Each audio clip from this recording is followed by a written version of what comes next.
Selamat pagi, baik terima kasih atas waktu dan kesempatan yang telah diberikan kepada saya.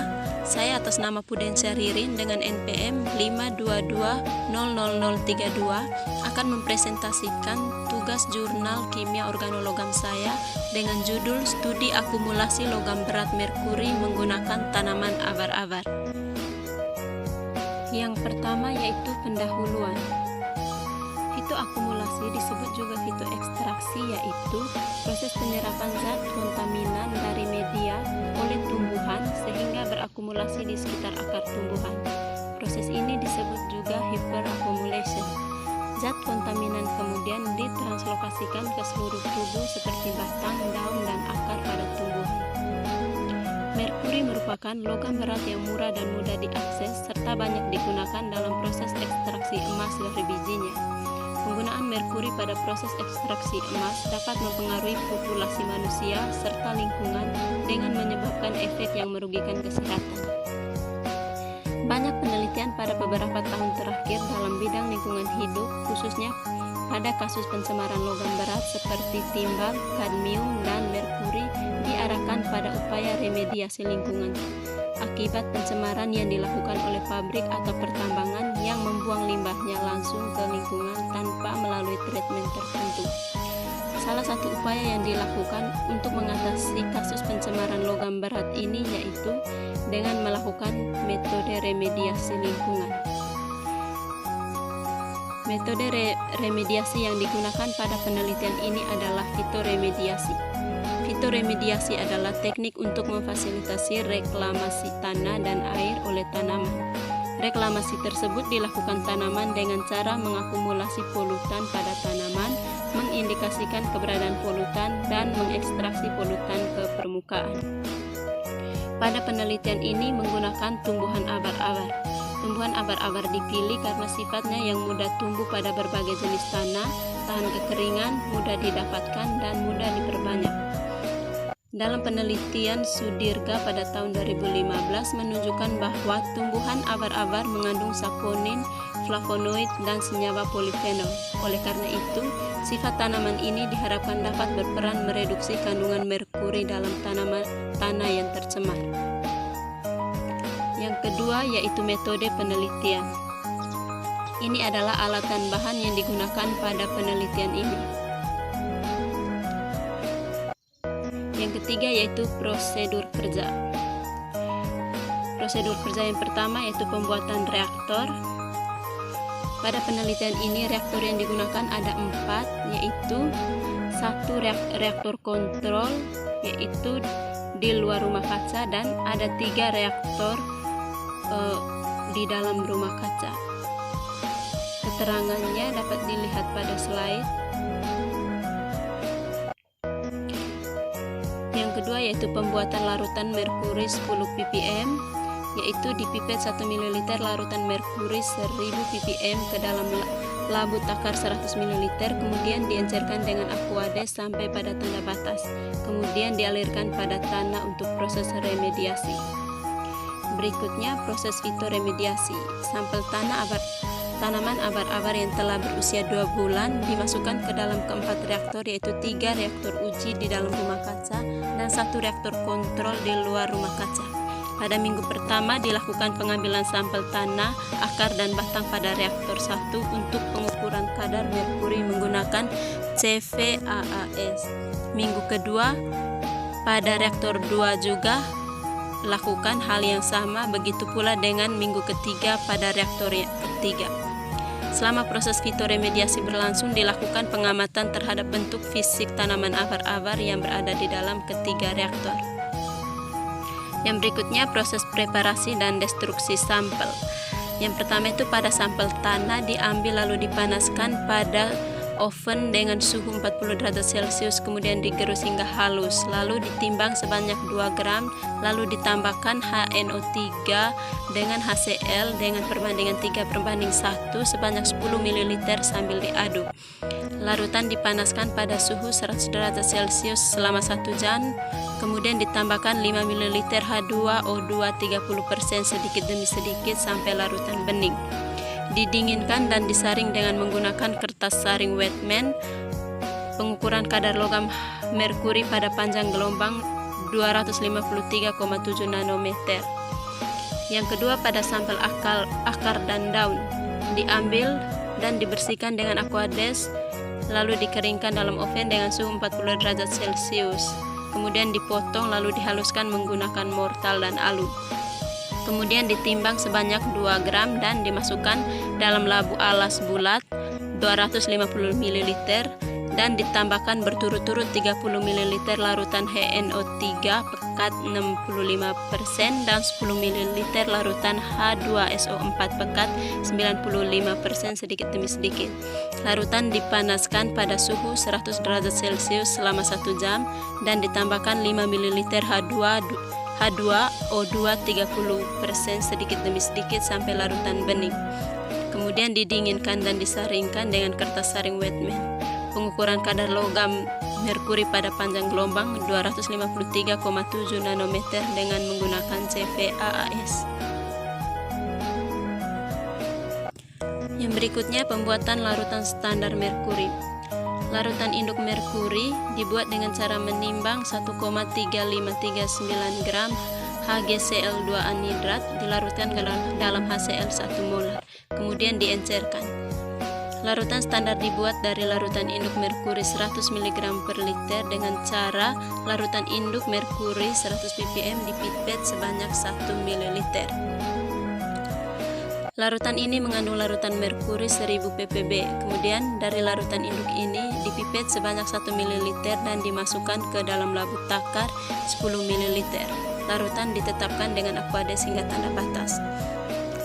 Pengenceran secara seri menjadi larutan standar merkuri dengan konsentrasi 0,5, 1,00, 2,50, 7,50, 10,00, 15,00 dan 20,00 dengan cara memipet masing-masing 0,05 ml, 0,10, 0,25, 0,75, 1,00, 1,50 dan 2,00 dari larutan merkuri 100 ppb. Kemudian dimasukkan ke dalam labu takar 10 ml dan ditetapkan hingga tanda batas. Larutan ini selanjutnya dituang ke dalam tabung reaksi dan ditambahkan 0,1 ml KMNO4 5%, dikocok lalu ditambahkan lagi 0,1 ml hidroksilamin hidroklorida 10%, dikocok dan ditambahkan 0,5 ml SnCl2 10%. Masing-masing larutan ini kemudian diukur serapannya pada panjang gelombang 253,7 nanometer.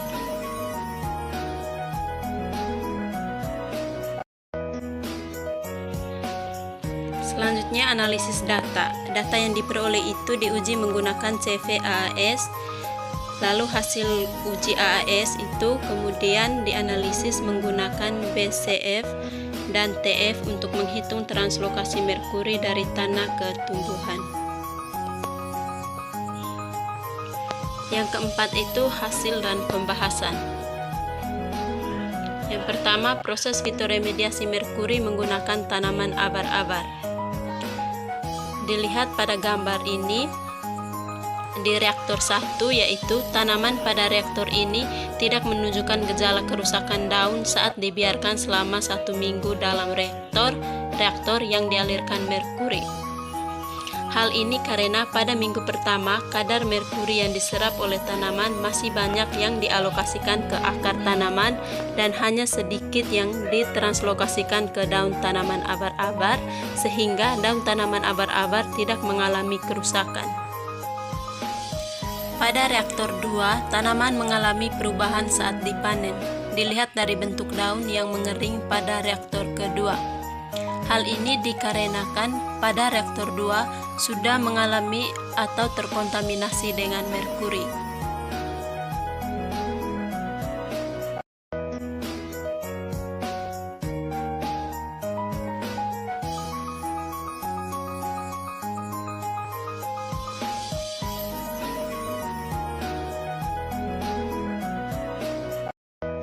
Pada reaktor 3, daun tanaman abar-abar tidak mengalami kerusakan, klorosis, dan nekrosis walaupun kadar merkuri pada daun mengalami peningkatan. Hal ini karena tumbuhan sudah melakukan mekanisme toleransi terhadap logam berat yang diserap, sehingga pada reaktor 3 tanaman tidak mengalami kerusakan.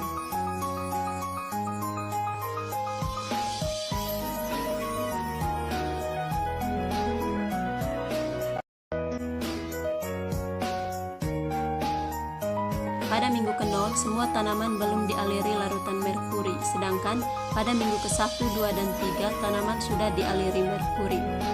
Dilihat dari tabel ini, tanaman pada reaktor kontrol mengalami peningkatan pertumbuhan yang lebih cepat dibandingkan pada tanaman reaktor 1, 2, dan 3. Hal ini disebabkan karena tanaman pada reaktor 1, reaktor 2, dan reaktor 3 telah menyerap merkuri, sehingga menyebabkan pertumbuhan tanaman menjadi terhambat. Yang berikutnya, pembuatan kurva kalibrasi dan persamaan regresi. Kurva kalibrasi diperoleh dari hasil serapan larutan standar terhadap konsentrasi yang sudah ditentukan, sehingga dari kurva ini diperoleh suatu persamaan regresi. Dari gambar kurva kalibrasi ini diperoleh persamaan regresi Y sama dengan 0,9887X ditambah 0,2579 dengan koefisien korelasi adalah 0,9996.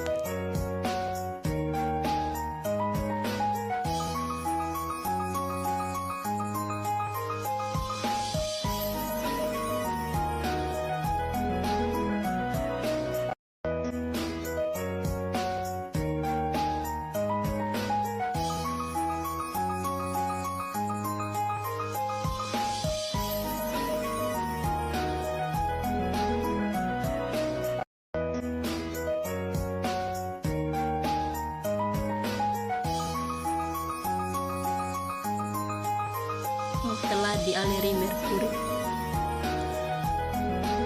Pada gambar 7 dilihat laju penyerapan merkuri oleh tanaman abad-abad. Penyerapan unsur hara dan logam berat dari dalam tanah kemudian disebarkan pada bagian tumbuhan sehingga terjadi penurunan kadar merkuri pada tanah dan meningkatnya kadar merkuri pada akar dan daun.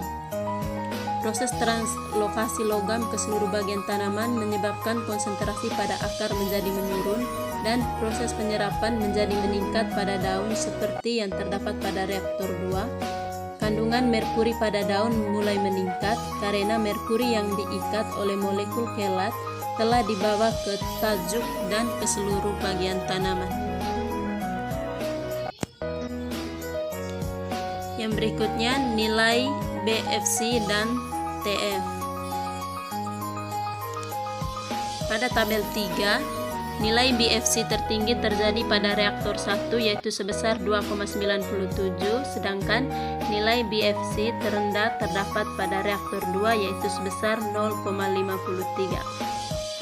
Pada tabel 4 menentukan nilai TF. Nilai TF yang paling baik pada tanaman abar-abar adalah pada reaktor kedua, di mana pada reaktor 2 tanaman abar-abar dapat dikategorikan sebagai tanaman fitoekstraksi. Berdasarkan hasil penelitian yang dilakukan, dapat disimpulkan bahwa setelah proses fitoremediasi, tanaman abar-abar dapat mereduksi kandungan logam berat merkuri. Hal ini ditunjukkan dengan besarnya penyerapan merkuri pada reaktor 1 sebesar 81,7%, tanaman pada reaktor 2 sebesar 34,6%, dan tanaman pada reaktor 3 sebesar 85,4%. Dengan demikian, tanaman ini sangat cocok digunakan sebagai fitoremediator untuk mereduksi kandungan logam berat merkuri pada lahan yang telah tercemar. Sekian dan terima kasih.